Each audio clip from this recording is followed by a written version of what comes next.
This is Josh. He's awesome.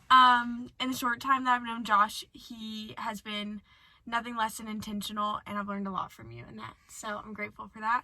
And I'm grateful for his bravery to say yes to doing a You're Not Crazy conversation, even though this might make you a little nervous. Yeah, getting the butterflies a bit.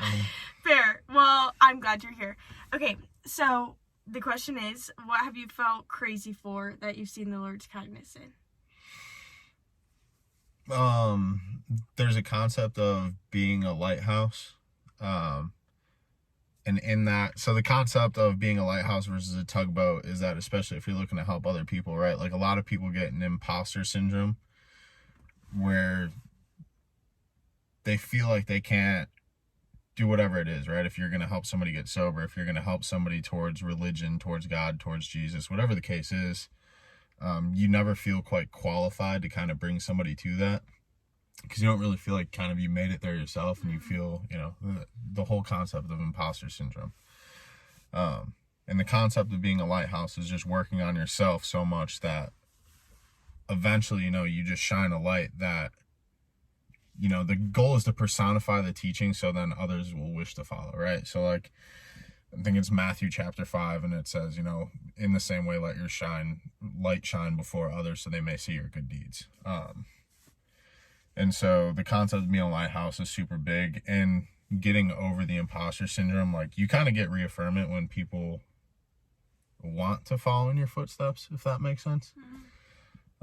As opposed to being the tugboat, quote unquote, and trying to go out and force people towards a better life. And so being able to kind of see the fruits of your labor to where people, you know, they're actually able to see the differences that you made in your own life, and then they're kind of able to feed off of that. Yeah, that's that kind of helps you get over the imposter syndrome thing, and that's been a big difference, especially within the last year for me. Why do you think it's been bigger this last year than in other times? Well, I started to really make the shift about 2 years ago. And then obviously, when you start to change who you are, especially at the core level, it's not all, it doesn't seem genuine sometimes. Especially, you know, say you have a track record as a certain type of person for an extended period of time, it's going to take a really long time to kind of right that ship, right? You can't get back on course right away. So this is what I was telling you earlier that I wouldn't read to you. But for instance, a message, I just got this from a buddy today.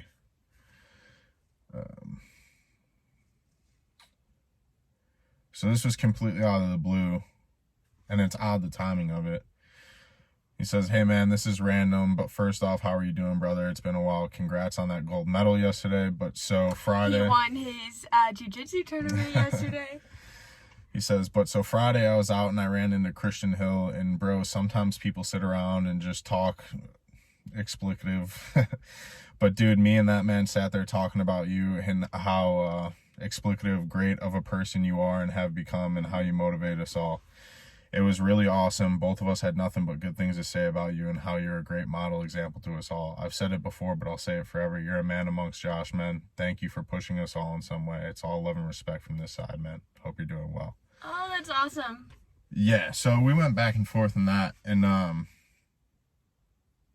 you know, so that kind of helps with the imposter syndrome, where it's like, holy crap, I'm making a difference. But then being able to ground yourself immediately, I don't do well with compliments as it is. So I just told him he's a father and things like that. And so I just kind of told him, you know, it's nice, thank you for sharing that with me, but the only thing I really care about is now, you know, make it a ripple effect. You know, be that lighthouse in somebody else's life. That's cool and all that. You could look at me as kind of a shining example, but I don't do anything, you know. I don't reach out to you. I just kind of put out who I am and who I've become. And if you want to follow that light, that's on you, you know. And so my main concept is that, you know, be somebody else's lighthouse, in the sense that, you know, they'll want to follow that and kind of reach their way, right? Because a tugboat can only save one person at a time. And you're going to waste your time, resources, energy. You might get damaged in the process of trying to pull somebody in. As a tugboat, trying to save somebody from the harsh seas. But as long as you just kind of sit there and shine your light, it doesn't have to be the brightest every day. Not all of us have the best days, but yeah, as long as you shine your light and let people kind of follow it on their own terms, and you'll be all right. You know, whoever sees it and wants to follow it can, and whoever doesn't have to. Yeah.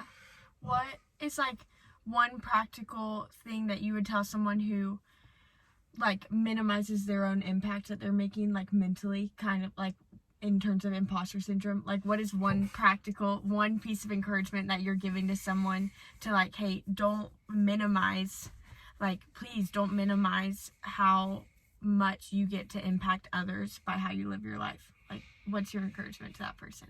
It's all one sentence. Your mess is your message. So look at like Alcoholics Anonymous, right? Like, if anybody that knows a family member or anything that's been to AA, the only thing that qualifies somebody to speak upon that is your own mess, right? Like, you wouldn't take financial advice from somebody that's doing very poor financially. You probably wouldn't take health and fitness advice from somebody that's, you know, not in at least decent shape, or at least hasn't started to turn the corner, right? So like, your mess is your message. The only thing that qualifies you to speak on messed up topics is the fact that you've done it and you're cleaning, either in the act of cleaning up that mess currently, or you've already cleaned it up, right? Like, I've been there, I've done that, I know what that feels like. Like, that's what qualifies me to kind of help you out and dig you out of that hole. You know, so like, people get imposter syndrome because they feel like they haven't fully dug themselves out yet. But when you look back and see how much further along you are in the healing process than somebody else, then you're like, okay, like, I've already walked, you know, that portion of the road before. Like, I'll help you get through that. So yeah, your mess is your message. That's like the one most powerful sentence that I could give somebody that's kind of dealing with that imposter syndrome thing. That's awesome. Well, we think you're awesome and that your life is epic, and we hope you have the best weekend ever, and thanks for tuning in. Have a great weekend.